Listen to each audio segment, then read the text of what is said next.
I'm Susan Connolly, resident of Marshall, Michigan. We're here in Battle Creek, which is an area that has been impacted by the tar sand spill. From July 2010, Enbridge Pipeline 6B ruptured, spilling approximately 1 million gallons of tar sand crude. Talmadge Creek and the Kalamazoo River, the 40-mile span, is still closed to this day. There's a no contact order to this day. If we try to put our hands in this river right now, you'd get in trouble. It looks beautiful, but it is not. At the time of the spill, my children were at a daycare center within a mile of Talmadge Creek in the Kalamazoo River. My son had throwing up. My daughter developed a very strange rash on her body. There were headaches, nausea, vomiting, upset stomach. We had a burning sensation in our throat, burning in our eyes. This is the first spill of its kind, the largest in Midwest history. So this is the perfect opportunity to learn from it, study from it, especially with the proposed Keystone pipeline that's going to run the same horrible crude. Before you approve it, study it, research it, learn from the mistakes that have been made here. To be prepared for what's going to happen in the future, because it's not a matter of if there will be a spill, it's just a matter of when. It will happen, it's going to happen, and just be prepared.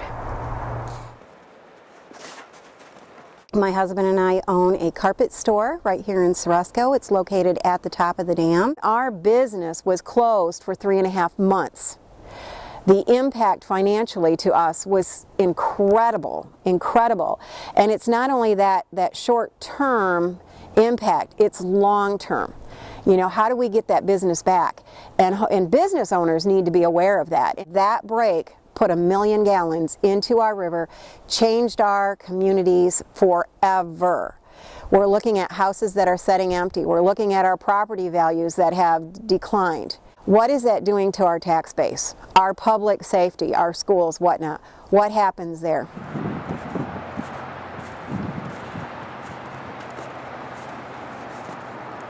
First notice was the children vomiting.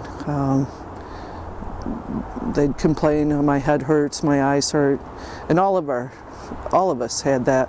But they started vomiting, and it would be a brownish, blackish material. The oil companies will say, "Oh, it's just a pipeline, it's no big deal." But as you can see, it devastates. And that's the message that I want America to realize.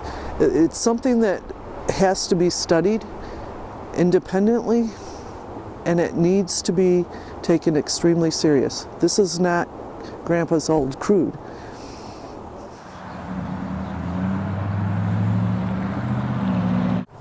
I could smell the oil. It was very strong in the apartment. Their kids, they was getting sick on it. They was taking their babies to the doctor. My eyesight, I did the best of what I could with Pine Sol and bleach to scrub that oil smell out of here. How you know them pipes ain't gonna break again? Then we got another case.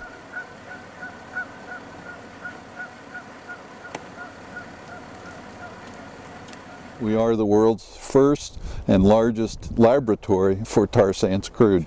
And we are now into the 2012 cleanup year, which is now going to concentrate on the submerged oil problem, trying to still quantify it and trying to determine exactly what harm the oil will do to the river system.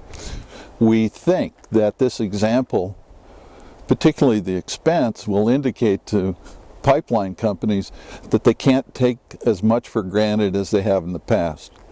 We know there are parts of the pipeline system to the east in Michigan supplying refineries that are going to utilize 1953 vintage pipelines. There were too many people with the hubris that if it hadn't happened, it won't happen. There was no application of the precautionary principle. And we have an old pipeline, we'd better fix it. We'd better lower the pressure, and we'd better watch it carefully.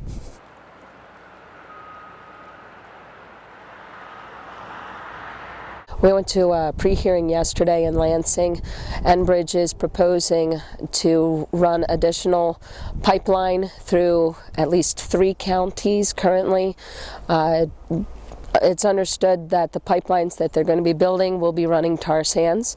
I don't think the communities are aware of what is going to be occurring. They don't realize the severity of it and just how detrimental it can be. The only ones who are going to benefit are the pipeline companies. They talk about jobs and job growth.